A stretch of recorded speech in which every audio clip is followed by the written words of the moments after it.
تم نیک ہو اور سب لوگ تمہیں برا کہیں، اس سے بہتر ہے کہ تم برے ہو اور سب لوگ تمہیں نیک کہیں۔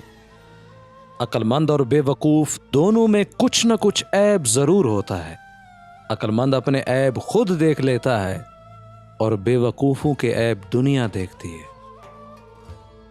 جب تک تم اپنی خودی کے احساس میں سرمست ہو، تم کسی باکمال کے کمالات کی کیا قدر کر سکتے ہو؟ زندگی کی درازگی کا راز صبر میں پوشیدہ ہے۔ ہر وہ لڑکا جو استاد کی سختی نہیں جھیلتا، اسے زمانے کی سختیاں جھیلنی پڑتی ہیں۔ شیخ سعدی اور ان کا بیٹا تہجد پڑھ رہے، دعا کے بعد بیٹا بولا، بابا جان سب سو رہے ہیں اور ہم عبادت کر رہے ہیں۔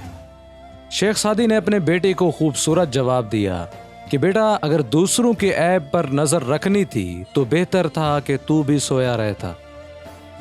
حاسد کے علاوہ دنیا میں سب کو راضی کیا جا سکتا ہے، کیونکہ حاسد زوال نعمت کے علاوہ کسی چیز پر راضی نہیں ہوتا۔ روئے زمین پر اکثریت ایسے لوگوں کی ہے جو دکھ، تکلیف، اذیت، فریب اور دھوکہ تو انسانوں کو دیتے ہیں مگر معافی اللہ تعالیٰ سے مانگتے ہیں۔ جو پائیدار نہیں وہ دوستی کا حقدار نہیں۔ عربی گھوڑا اگرچہ بوڑھا ہی کیوں نہ ہو جائے، گدھوں سے بھرے استبل سے پھر بھی بہتر ہے۔ فتنہ انگیز سچ سے مصلحت امیز جھوٹ بہتر ہے۔ اس سے پہلے کہ تیرے مرنے کا اعلان ہو جائے، اپنی زندگی کو غنیمت جان کر نیک اعمال کر لے۔ کسی کونے میں بیٹھا زبان بریدہ، گونگا، بہرا شخص اس آدمی سے بہتر ہے جس کی زبان قابو میں نہ ہو۔ ہر سانس کے آنے اور جانے میں دو نعمتیں موجود ہیں اور ہر نعمت پر شکر واجب ہے۔ بد مزاج اور بد اخلاق شخص کے پاس حاجت لے کر مت جاؤ۔